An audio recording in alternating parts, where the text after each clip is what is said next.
मेरे अजीज भाइयों, आज इस कदीम शहर हैदराबाद में एक जश्न का माहौल दिख रहा है।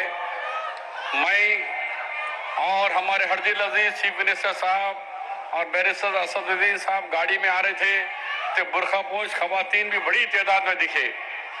मैंने कहा कि भाई इतनी बड़ी तादाद में हमारी बहनें क्यों ठहरे हुए हैं, हमारे लड़कियां क्यों ठहरे हुए हैं? तो कहे कि चीफ मिनिस्टर साहब का खैर मकदम के लिए ठहरे हुए हैं। ये सुनने के बाद हमें वाकई बहुत मसरत और खुशी हुई। भाइयों और बहनों, आज के इस जलसे में जो कई बरसों का पुराना ख्वाब था, 12 साल का ये ख्वाब था कि हैदराबाद में मेट्रो रेल आए और यहाँ के अवाम या इमलीबन बस स्टेशन से लेकर यहाँ फलकनुमा चंद्रायन गुट्टे से लेकर एयरपोर्ट तक हम लोग सफर कर सके। ये प्लान पहले तो सिर्फ इमलीबन से लेकर फलकनुमा तक 5.5 किलोमीटर का पेंडिंग प्रोग्राम था, लेकिन 12 साल तक हम सब लोग पुकारते रहे, चीखते रहे, लेकिन चीफ मिनिस्टर को आवाज सुनी नहीं आई। साबिका चीफ मिनिस्टर को वो खाली कान खुश करते रहे, हर बजट में 500 करोड़ अनाउंस करते रहे, लेकिन दिए कभी पैसा नहीं।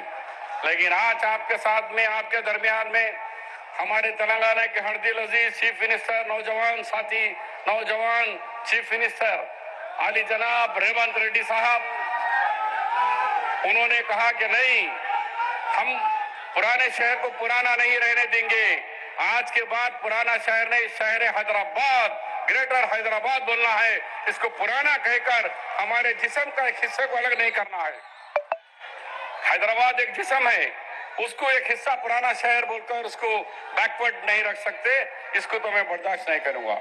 इसके साथ साथ आज के जलसे में आपके हमारे यहाँ के लोकसभा के एमपी बैरिस्टर असदुद्दीन साहब और यहाँ पर आए हुए हमारे सारे एमएलएस, हमारे एमपीस और एमएलसीस और इलेक्टेड रिप्रेजेंटेटिव सबका मैं तहे दिल से खैर मकदम करता हूं। तो आज ये बात कहना चाह रहा हूं कि चीफ मिनिस्टर साहब जब ट्रेन की हुकूमत बनी तो पहले हम ऐसी कुछ सरसरी बात कर रहे थे, कहे कि शब्बीर भाई, हमको ये बात समझ में नहीं आ रही कि मेट्रो ट्रेन हैदराबाद के अंदर से नहीं जाकर वो लेके जा रहे हैं कि नए शहर के अंदर मियापुर से लेकर एयरपोर्ट को। ठीक है, ले जाने दो, लेकिन ये लोग क्या गुनाह कर रहे हैं कि यहाँ ट्रेन क्यों नहीं जा रही है? जो थिकेस्ट पॉपुलेशन एरिया है वहां क्यों नहीं जा रही है?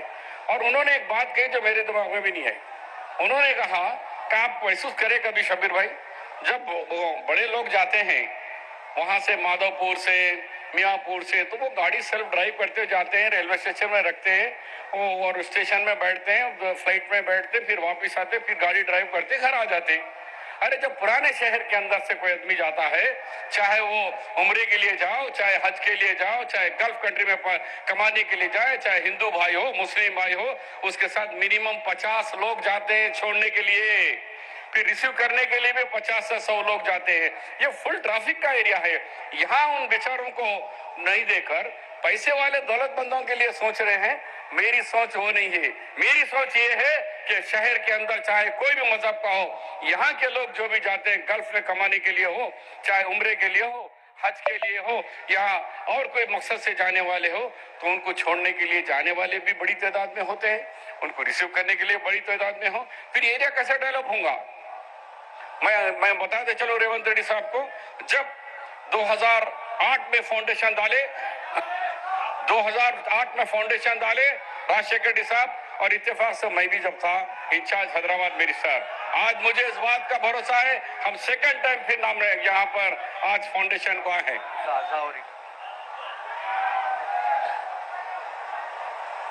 तो मैं कहना चाह रहा था कि जब राजशेखर रेड्डी सीएम थे, मैं इंचार्ज मिनिस्टर था, हम लोग जब ये चंद्रायन गुट्टा रोड, जब ओवैसी साहब भी थे, अकबरुद्दीन साहब भी थे, सब लोगों ने मिलकर कहा कि भाई चंद्रायन गुट्टा ब्रिज और बंडलागुड़ा, आज रोड आने के बाद से हैदराबाद की तरक्की, पुराने शहर की तरक्की शुरू हुई है। और शमशाबाद एयरपोर्ट आने के बाद उसी तरह से जब ये ट्रेन आएंगी, आप खुद भरोसा नहीं करेंगे कि कितने लोग बेरोजगार लोगों को रोजगार मिलेगा, कितने नौजवानों को उसके रोजगार हासिल होगा, और शहर की तरक्की कैसे होगी। क्योंकि रेवंत रेड्डी साहब, वो हमेशा मैं कई सालों से जानता हूँ, वो बड़े मजबूत पकड़ते हैं किसकी कोई भी चीज को, वो छोड़ने वाले नहीं है। जब उन्होंने देखा एक इनके वो हमेशा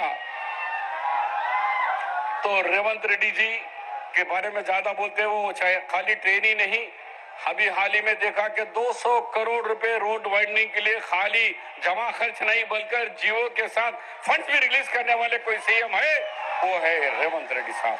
और यहाँ के एमपी साहब ने भी बहुत सारे पूछे हैं और सीएम साहब खुद अनाउंस करेंगे कि यहाँ मेडिकल होगा, बड़े बड़े दवाखाने होंगे, आईटी हब होगा और एजुकेशन हब के लिए भी पूछ रहे हैं। और मुझे पूरा भरोसा है रेवंत रेड्डी साहब आप लोगों को नाराज नहीं करेंगे, बल्कि आपके उमंगे और दावों से भी ज्यादा करके बताकर ये बात कहेंगे कि कांग्रेस पार्टी रेवंत रेड्डी साहब पुराना शहर नहीं देखना चाह रहे, हम बराबर नया शहर और पुराने शहर को मिलकर तरक्की करना चाह रहे।